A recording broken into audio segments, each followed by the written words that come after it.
Next hour, I'll be reading from the June 1st, 2026 issue of the Wall Street Journal on the Niagara Frontier Radio Reading Service. Thank you for joining us today, and I would love to thank all those who filled in while I was away. The highlights under business and finance are: precedents suggest that the historic stock rally being driven by artificial intelligence and its computing needs could continue despite the heights reached in the past 2 months. In an early big move by Chief Executive Greg Abel, Berkshire Hathaway agreed to buy Scottsdale, Arizona-based home developer Taylor Morrison for $6.8 billion in cash. The 5 biggest home insurers as a group didn't pay out on more than 44% of claims resolved last year, forcing homeowners and renters to fund repairs out of their own pockets, an analysis by the Journal found. SoftBank promised to spend at least $52 billion to establish a network of data centers in France in what would be Europe's largest AI infrastructure project. Investors known for early commitments to software and internet services have begun venturing into physical technologies and materials tied to the AI boom. 20-year-old director Kane Parsons had a breakout success with his Backrooms feature, spun out of a series of popular YouTube videos, earning $81.5 million at the weekend box office. Nearly 1,000 workers were set to strike at a Michigan factory that supplies axles for GM pickup trucks. Apollo Global Management is investing in Alpine Investors Apex Service Partners in a deal that values the residential property services group at $10 billion. Now for the key articles under the Worldwide section. Israel expanded its military invasion of Lebanon, moving deeper into the country and capturing the high ground of a historic Crusader castle it last held in 2000. A far-right candidate won the most votes in the first round of Colombia's presidential election, a blow to both the ruling leftist party and establishment conservatives. Senate Republicans' anger at Trump's recent behavior and their indignation as his compensation fund have led them to balk at passing bills until concessions are made. A Trump advisor oversaw the awarding of one government contract and pushed for another to 2 tech companies backed by a venture capital firm in which he was an investor.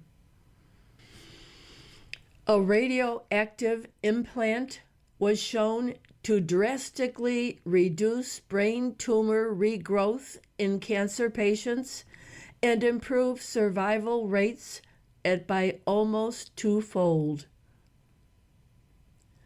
Powell warned against political pressure on the Fed in his first public remarks since he moved from the body's chairman to governor. Over a dozen Americans exposed to the hantavirus on a cruise ship may soon be allowed to leave a Nebraska quarantine unit and isolate at home. Graham Plattner's wife flagged sexually explicit texts found on her husband's phone to his campaign for Senate in Maine. A White House memo on Trump's recent physical examination lacks the details to assess his heart health, physicians who read the report said. The picture on today's front page shows many men and women dressed in white shirts raising their finger in triumph. Election surprise. Abelardo de la Espriella, who promises a drug crackdown and calls himself the Tiger, heads to vote in the first round of Colombia's presidential election Sunday. He finished ahead of a leftist opponent whom he will face in a runoff. And that headline, Far Right's Tiger Surges into Colombia Runoff. Other articles from the front page follow. Growing home insurance risk, claims that don't get a payout. Some carriers are less likely to reimburse policyholders when a disaster strikes. By Jean Eaglesham and Jacqueline Jeffrey Walensky. When disaster strikes, many Americans face a near flip of the coin chance that their home insurer will pay a claim. And the problem is getting worse. The 5 biggest home insurers as a group didn't pay out on more than 44% of claims resolved last year, forcing homeowners and renters to fund repairs out of their own pockets, an analysis by the Wall Street Journal found. The risk that a claim will result in no payment among the group, State Farm, Allstate, Liberty Mutual, United Services Automobile Association, and Farmers Insurance, shot up from 36% a decade earlier, according to the analysis. Several factors are driving non-payment rates higher, according to industry analysts and executives. Prime among them, insurers are responding to a years-long run of post-pandemic losses in their home insurance businesses by getting tougher on claims. One way they have done this is to raise deductibles, or the amount the customer has to pay before the insurer kicks in. Some companies applied higher deductibles to specific risks, such as hurricane and hail, and changed certain deductibles from a dollar value to a percentage of the value of a home. They have also set tighter criteria for claims on expensive items like roof replacements. Consumers hit by rising premiums are themselves selecting higher deductibles to save money. Insurers and consumer advocates say this sets consumers up for disappointment when they put in for claims. Home insurers pitch policies as a peace of mind financial safety net. But customers can find the apparent guarantee of compensation for disasters evaporates when they come to claim. AI trade powers stocks to historic rally. S&P 500 signals more gains ahead after one of its best ever 2-month runs. By Jack Pitcher and Sam Goldfarb. The growing frenzy over memory chips is driving a historic stock rally, sending shares of technology companies soaring in ways that recall the heights of the dot-com boom. Wall Street and history suggest the gains could keep coming. Chip stocks powered the S&P 500 up 16% across April and May, a 2-month surge matched only 4 other times since 1950, according to Dow Jones market data. The index was higher 6 months later each time by a median 17%. Skeptics remain, with some troubled by the sheer scale of the moves, which span from Seoul to Boise, Idaho. Micron Technology, an Idaho-based memory chip maker, has increased roughly tenfold in value over the past 12 months to a market capitalization above $1 trillion. Samsung is up around 465% in South Korea over that time. The PHLX Semiconductor Index just posted its strongest performance through the first 100 trading days of any year on record. Even some of the companies involved recall the tech bubble era. Intel has tripled in 2026 to its first record since 2000. Cisco Systems and Qualcomm have both surged around 50%. Yet many on Wall Street are riding the wave, lifting their year-end targets for the S&P 500 in defiance of the Middle East conflict and rising inflation. Analysts at Goldman Sachs just raised their year-end target for the index to 8,000 from 7,600, implying a 5.5% rise over the rest of the year, on top of the 11% gain since the end of December. Some analysts said the moves are justified by the blockbuster profits that chip makers have posted in recent weeks, and expect the spectacular spending on chips to grow as the artificial intelligence build-out progresses.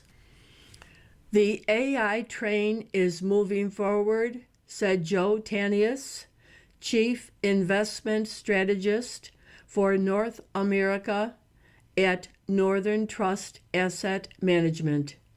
You don't necessarily want to try to stop it or sit on the sidelines.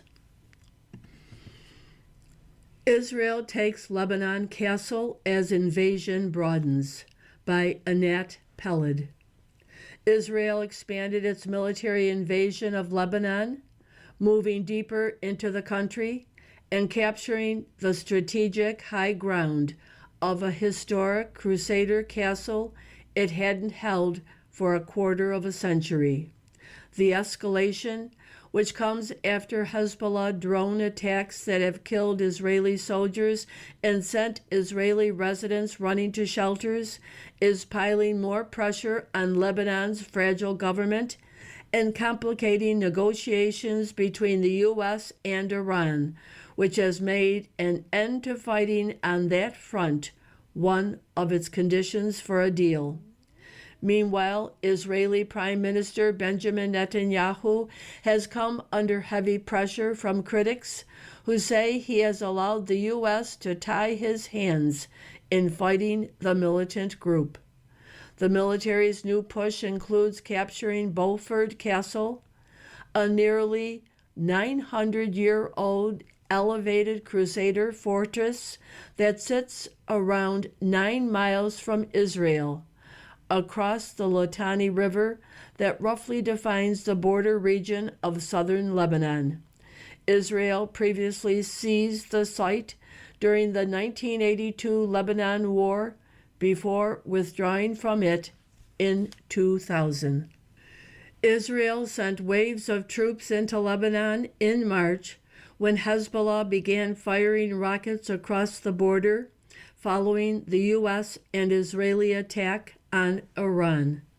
The Israeli military said it launched the operation to capture Beaufort several days ago as part of an effort to expand what the military calls the forward defense line, or large security zone controlled by Israel.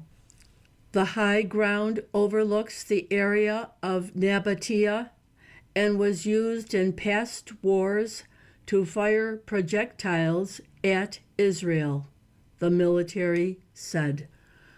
Ali Salame from Kafar Riemann in Nabatea district near the castle said the seizure of the fortress brought back bad memories of long Israeli occupations. You are listening to a reading of articles and features from the Wall Street Journal on the Niagara Frontier Radio Reading Service. Bill Gates' image is cracking. Billionaire carefully crafted his persona, but Epstein ties eroded his reputation. By Emily Glazer. Bill Gates' employees have spent years carefully cultivating his image, down to keeping a custom-sized mannequin to test his outfits for different days of the week. A styling group stores droves of neutral tone crew and V-neck sweaters, button-down shirts, slacks, and extra pairs of the silver lining opticians carbon glasses at an off-site building, current and former employees said. Once options are selected for public-facing engagements, employees usually send 3 options for approval by senior staff. The goal, to depict someone calm and approachable, like Mr. Rogers.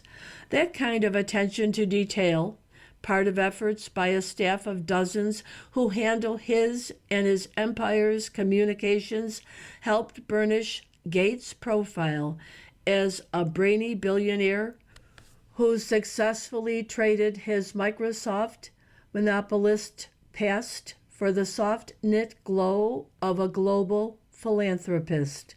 His Gates Foundation, one of the largest in the world, with an $89 billion endowment, has paved the way on global health and development efforts, including in the fight against childhood mortality and infectious diseases. Gates ranked at the very top of a 2019 survey of public figures that people look up to, ahead of the Dalai Lama and Pope Francis. His carefully crafted image has been shattered as more details of Gates' association with the late Jeffrey Epstein has spilled into public view, challenging prior efforts by the 70-year-old to downplay his relationship with the sex offender. In a February town hall with foundation employees, Gates owned up to 2 affairs with Russian women referenced in Epstein's emails. Some people familiar with the matter said they heard about his admission to staff with disbelief. In his divorce proceedings, allegations related to more than 20 affairs had come up.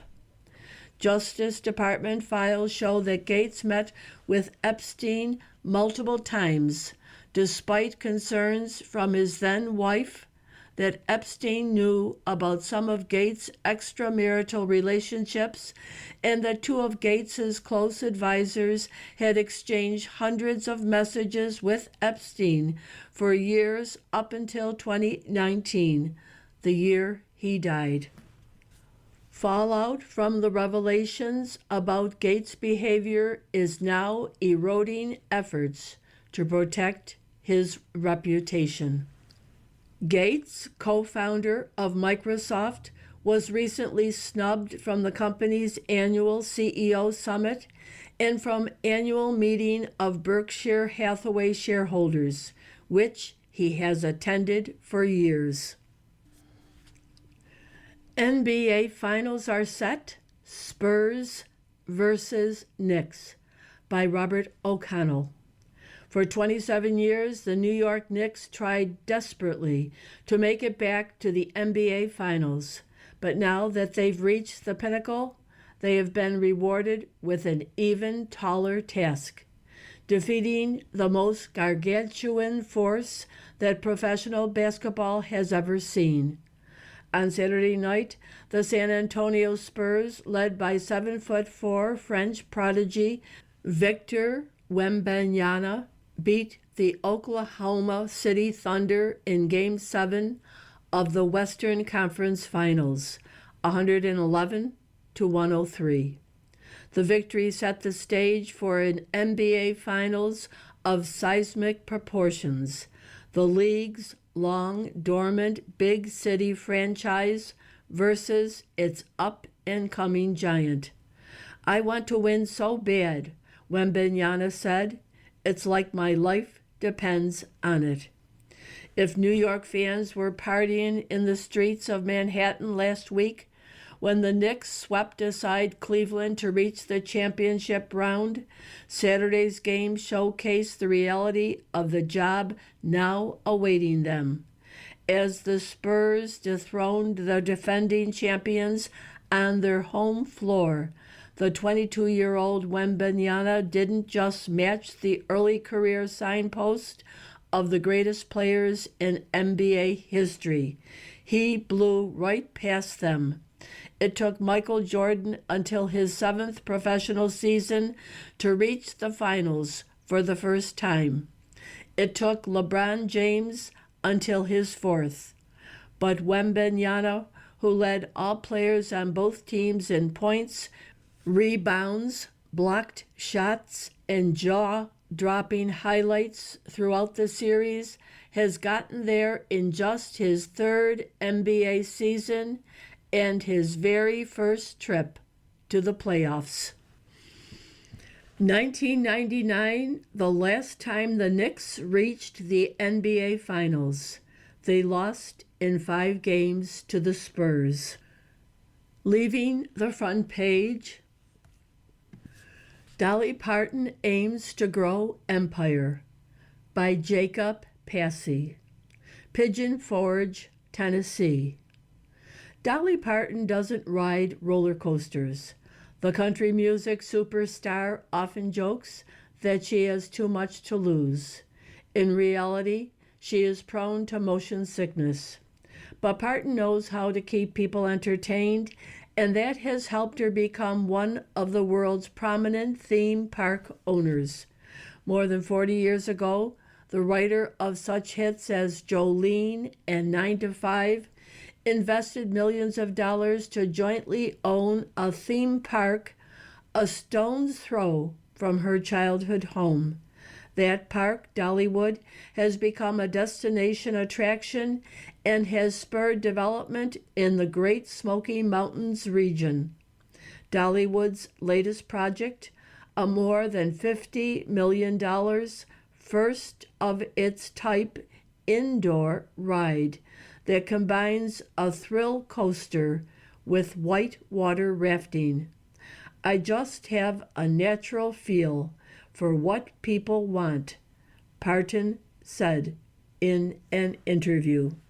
Parton, who turned 80 in January, wants to keep expanding that empire even after a difficult period following the death of her husband, Carl Dean, and her own health. $1.8 billion, Dollywood's direct economic impact, according to a 2021 Tennessee study. Those who work closely with Parton said she isn't solely focused on whether her ventures generate strong financial returns.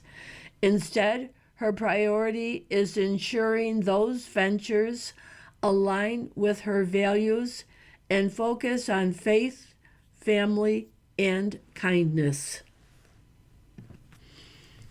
Strike set at key GM suppliers plant by Christopher Otts.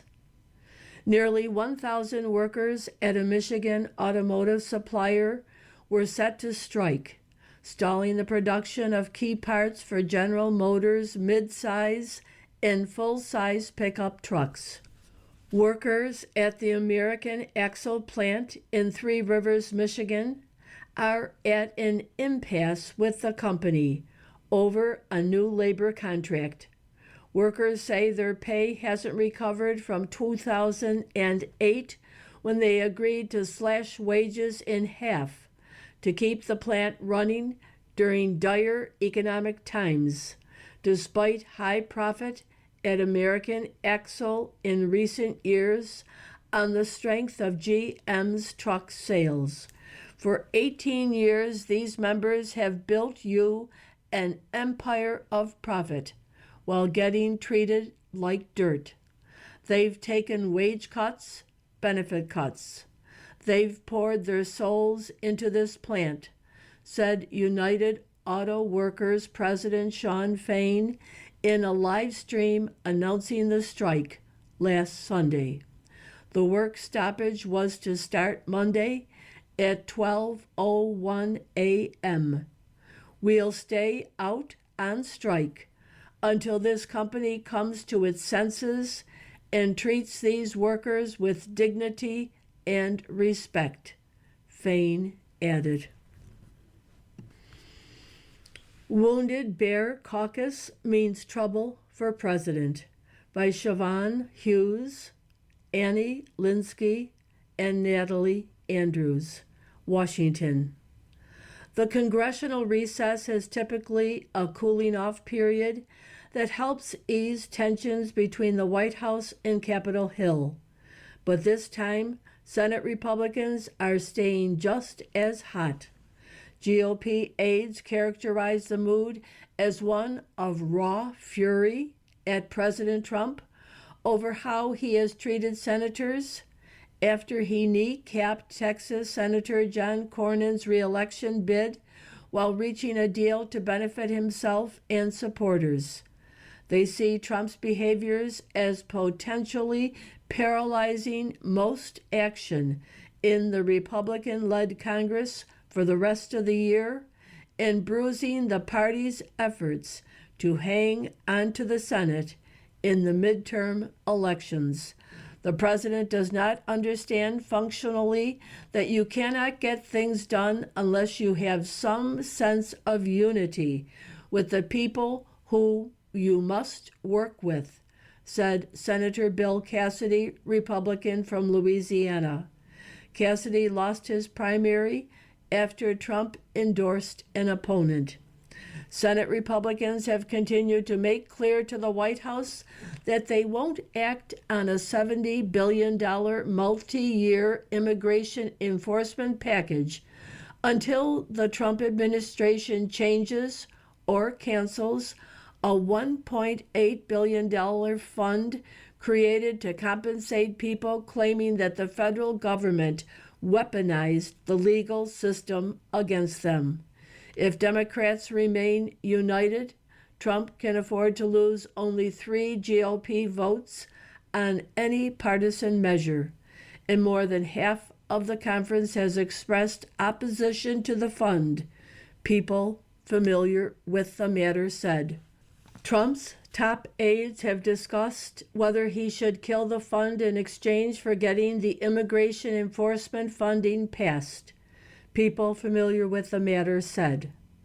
A federal judge on Friday directed the administration to pause efforts on the fund while she weighs a legal challenge to it. Even if the standoff over the fund is resolved, Trump also faces an expanded group of intra-party foes with little to lose in crossing him on contentious policies such as the war in Iran or pet projects, including his White House ballroom. Within the business community and among some Senate Republican aides, the expectation is that all legislation outside of the most basic functions, such as funding the government this fall and setting defense policy, is on hold. The tension could stall work on measures that include housing legislations and permitting overhauls. The group of senators willing to break with Trump in his second term started with moderates Susan Collins of Maine and Lisa Murkowski of Alaska, as well as former party leader Mitch McConnell and Libertarian Rand Paul, both of Kentucky. It has expanded to what some senators call the Wounded Bear Caucus of colleagues forced into retirement by the president, Cornyn and Cassidy, plus Tom Tillis of North Carolina, who decided to step aside after Trump made clear he wouldn't support him. You are listening to a reading of articles and features from the Wall Street Journal on the Niagara Frontier Radio Reading Service. From the editorial page, 13 justices, no control over the docket. They're serious about it. Democrats promise to wreck the court. Democrats are likely to retake the House and maybe the Senate in November, which is reason to ask, what would they do with that power? One emerging answer is that they seem determined to blow up the Supreme Court. Listen to Representative Hakeem Jeffries, the betting favorite to be the next Speaker of the House. The Supreme Court is a disgrace, he said in April. In the new Congress, we're going to have to do something about this Supreme Court, and let me be very clear. Everything is on the table. Everything to deal with this corrupt mega majority. He's serious, and his agent for this task is Maryland Representative Jamie Raskin, who is already making an argument to pack the court with 4 new justices. Why 4? Mr. Raskin has a gussied-up explanation that might sound plausible if all you watch is MS Now. There are 13 federal circuits in America, and traditionally the Supreme Court has been made up of the number of justices equal to the number of circuits, Mr. Raskin said recently. We've got 13 circuits, but we only have 9 justices. So that means that under the best of circumstances, 4 entire federal regions, 4 federal circuits will be left out completely.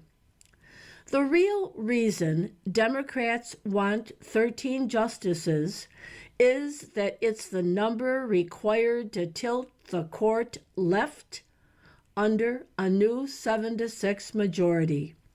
Yet, it's worth examining Mr. Raskin's sale pitch to see its obvious insincerity.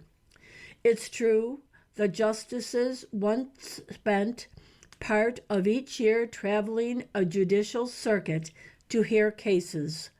But this practice of riding circuit effectively ended in 1891.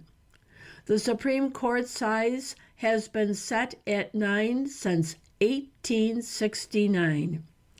Congress created the 10th Circuit in 1929, and it added the ancestor of the D.C. Circuit in 1893.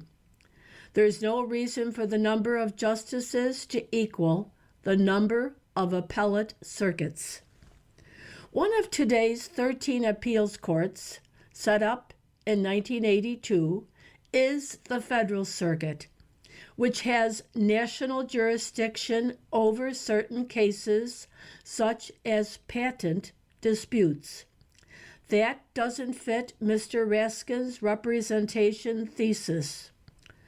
There's also a decent, nonpartisan argument that the Ninth Circuit, which covers 9 states and about 20% of Americans, is unwieldy and should be split into 2.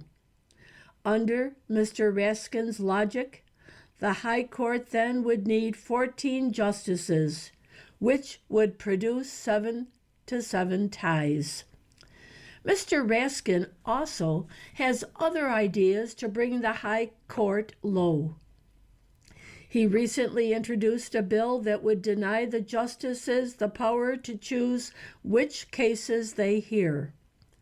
Under the SCOTUS Act, petitions would be reviewed by a rotating committee of 13 random appellate judges. This is such a radical change that it's hard to imagine all the implications. One likelihood is less stability in the law.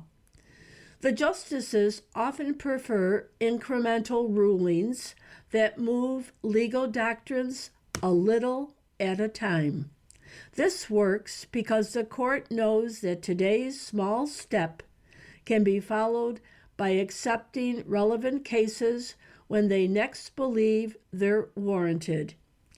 If the justices lose control of their docket, they'll have more incentive to take big legal swings whenever a controversial topic comes up, because who knows when or if it will arise again. The point to understand is that Democrats have become more radical toward the court since 2024. Joe Biden stopped short of calling for court packing.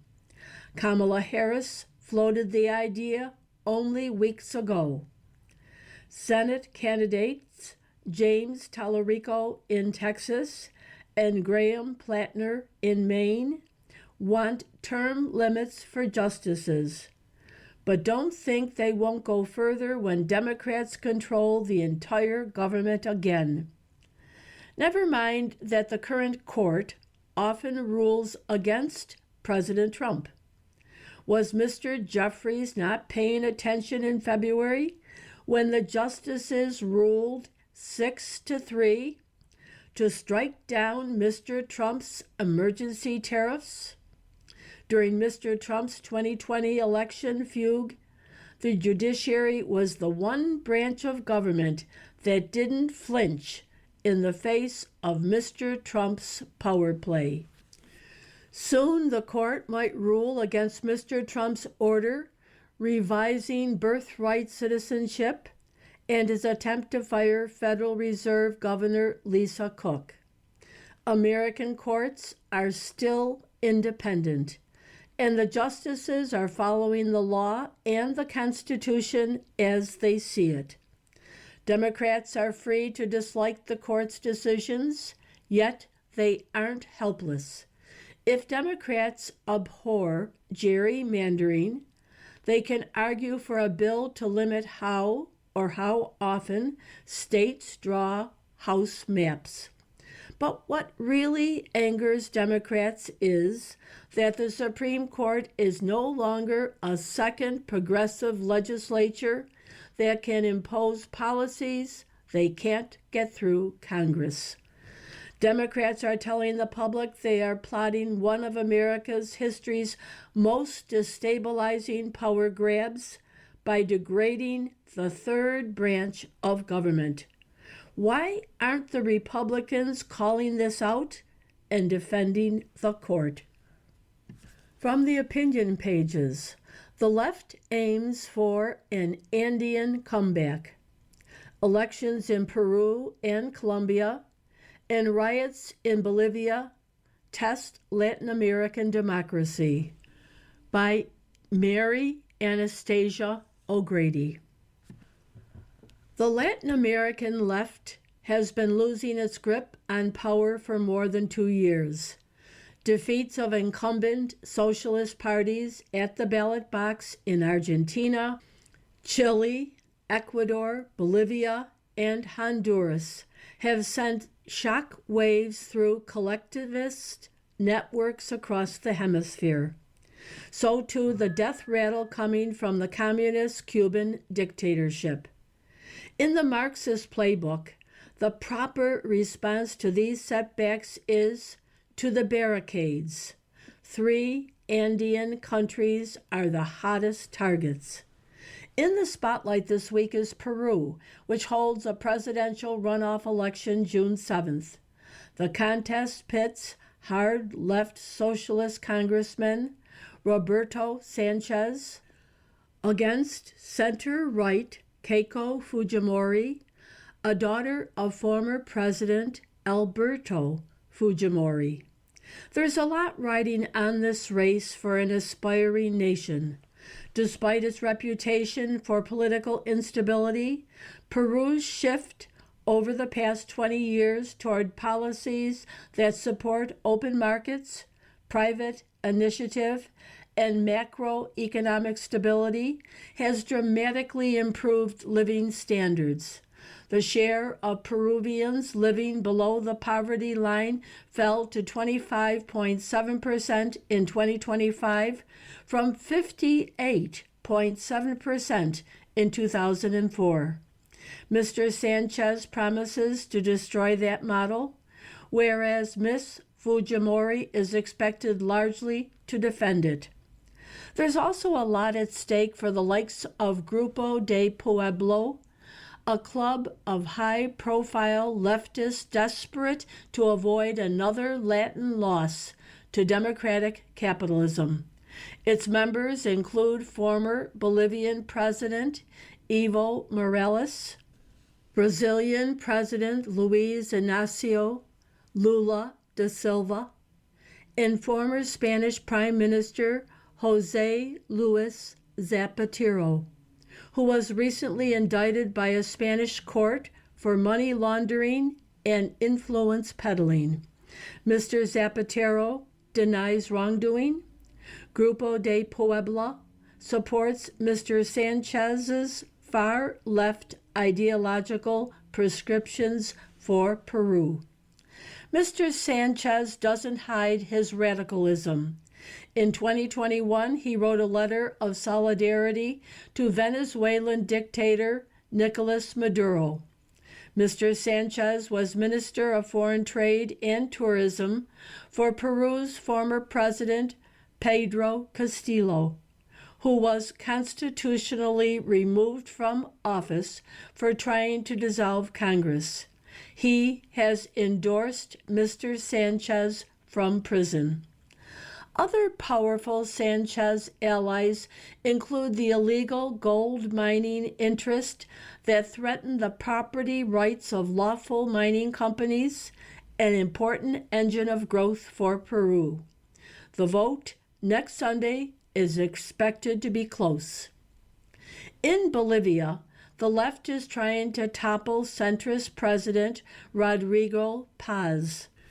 His election victory last year stunned Grupo de Puebla member Evo Morales. His movement toward socialism, MAS Party, and the coca growers union that he heads. Now anti-Paz agents are clashing with police, blocking highways, and paralyzing the economy. We've seen this film before. Democratically elected President Gonzalo Sanchez de Lozada was driven from office in 2003 by leftist mobs using roadblocks and dynamite to lay siege to cities around the country. Mr. Morales helped lead those protests. More violence drove out Mr. Sanchez de Lozada's constitutional successor. Mr. Morales was elected in 2005, but ruled the country like a dictator for nearly 14 years, packing the courts and jailing his opponents without due process. He rewrote the Constitution and locked out opposition lawmakers when the Legislative Assembly held the vote to ratify it. When he was caught in electoral fraud in 2019, he was forced to resign. The MAS party returned to the presidency for another 5 years in 2020 under President Luis Arce. Out of power again, Mr. Morales and MAS have returned to their old ways. Colombia held a presidential election on Sunday. Hard left Pacto Historica President Gustavo Petro is barred from a second consecutive term. His party's candidate, Ivan Cepeda, is equally extreme. Mr. Cepeda was up against a formidable outsider from the right, Abelardo de la Espriella, along with former centrist Paloma Valencia, who is backed by former President Alvaro Uribe and 11 other candidates. Ahead of the vote, Mr. Della Espriella had the momentum. Mr. Cepeda had polled as high as 45%, but in an Atlas Intel poll taken May 18th to the 21st, support for the government's candidate fell to 38.7%, while Mr. Della Espriella, who is running on a platform of beefed-up security and smaller government, had surged to 37.3%. Ms. Valencia had dropped to 14.3%. In the event, Mr. Della Espriella surprised pollsters by finishing first with 43.7% of the vote, while Mr. Cepeda finished second with 40.9%. But since neither received more than 50% of votes cast, there will be a June 21st runoff. In the second round, most polls have found that a majority of voters prefer anybody but Mr. Cepeda.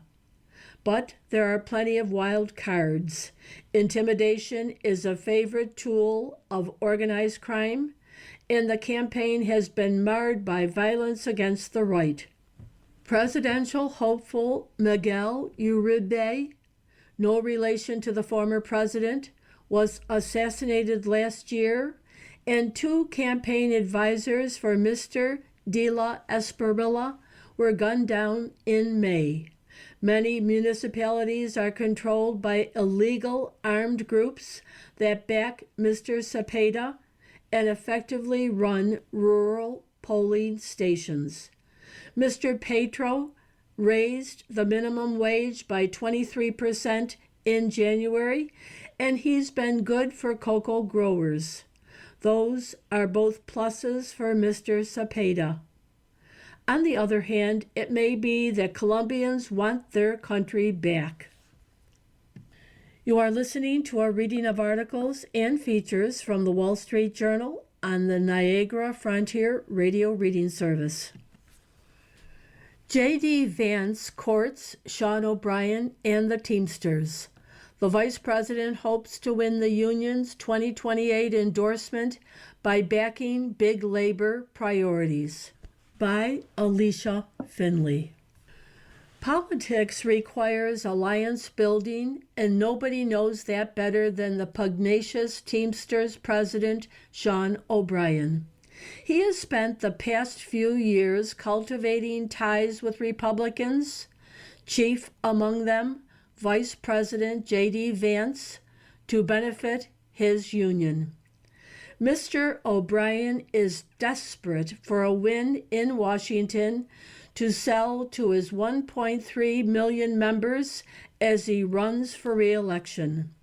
Some Republicans in Congress seem eager to give him 1, maybe 2, as they seek to burnish his bona fides as defenders of the working class.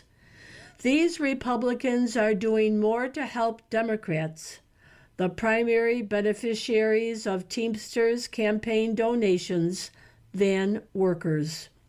The Teamsters membership has shrunk by nearly half since 1970s amid a broader decline in organized labor. Technology has improved productivity. At the same time, jobs have migrated to states with right-to-work laws which prohibit unions and employers from making union membership a condition of employment. The Teamsters have also lost rank-and-file support. Between 2016 and 2025, members filed 373 petitions to decertify the Teamsters, according to Reason magazine. Some 60% of the decertification elections succeeded. You can't blame union members for wearying of paying dues that bankroll Democratic candidates and lavish lifestyles of union leaders. In the 2023 to 24 election cycle, 92% of Teamsters PAC donations to federal candidates went to Democrats, as did 91% of the union's contributions to party committees. An independent investigations officer mandated by a court because of the union's long-standing corruption problems issued a report in February accusing two former Teamster officials of treating the union credit card as a blank check to permit them luxury living without limit, including restaurant tabs for meals with friends topping $3,000. One was a close ally of Mr. O'Brien. They defended some expenses as related to union business. Elected in 2021, Mr. O'Brien has taken a hard line in collective bargaining with the goal of winning rich pay packages he can showcase to employees at other businesses he's trying to organize. This strategy has cost tens of thousands of members their jobs. In 2023, Yellow Corps, one of the country's largest trucking companies, sought financial concessions from the Teamsters to stay in business. Mr. O'Brien refused and tweeted an image of a gravestone reading Yellow 1924 to 2023. The company filed for bankruptcy and 22,000 Teamsters lost their jobs. After threatening UPS with a strike that summer, Mr. O'Brien won a deal that increased average compensation for full-time drivers over 5 years to $170,000 from $145,000, including zero health care premiums and as much as 7 weeks of vacation. Rising labor costs prompted UPS to cut 34,000 non-management jobs last year, with another 30,000 planned for this year. Meanwhile, Mr. O'Brien's campaign to organize Amazon warehouse workers and drivers has met with little success.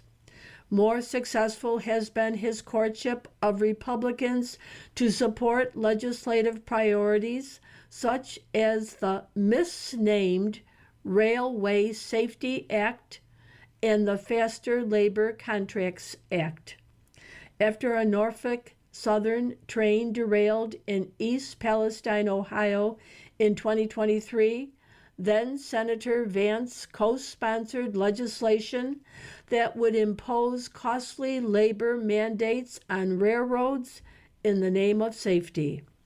Farmers and fossil fuel producers argued that it would increase transportation costs without improving safety.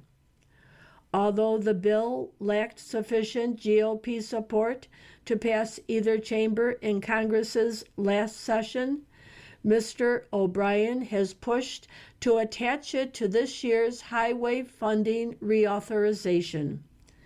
Mr. Vance went to bat for the Teamsters last month by pressing President Trump to endorse the bill and calling House Republicans to press his cause.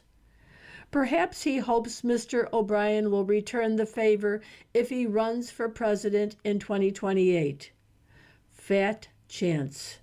Mr. O'Brien knows that endorsing a candidate would squander his political leverage.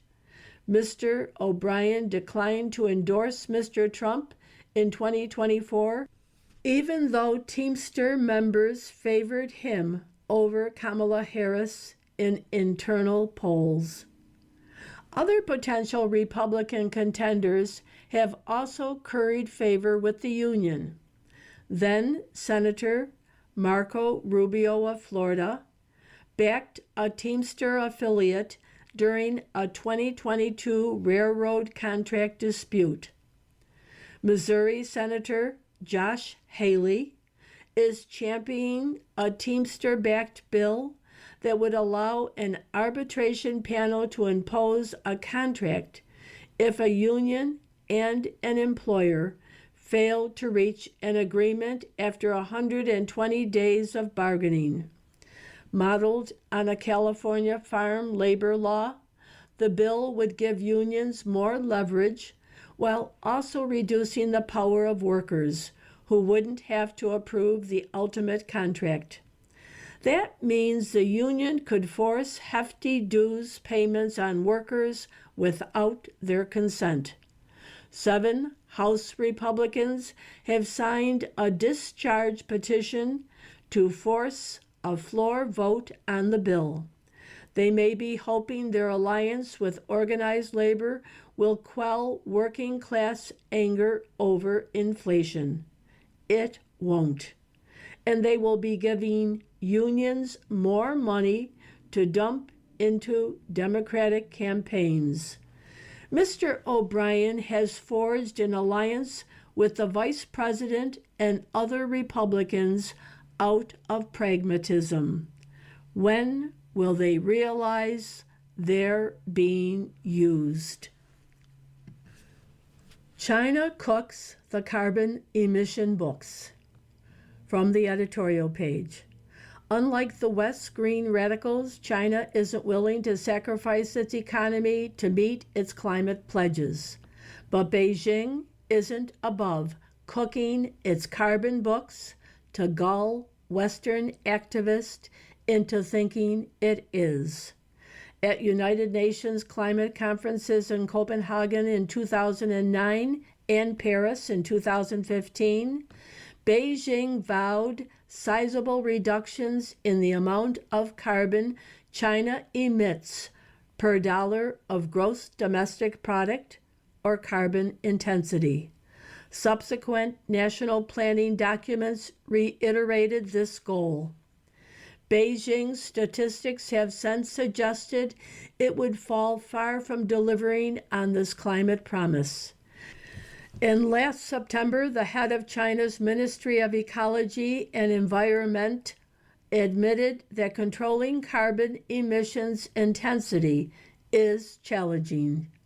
Yet suddenly in March, China reported that it had achieved a 17.7% reduction in carbon intensity between 2020 and 2025, a sliver short of its 18% goal.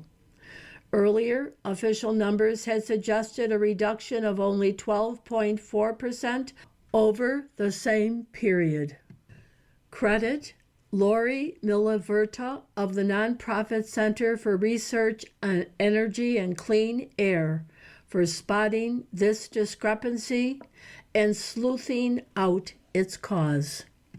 It is clear that there has been a major shift in the way that China measures its carbon intensity, specifically in terms of which types of emissions are included.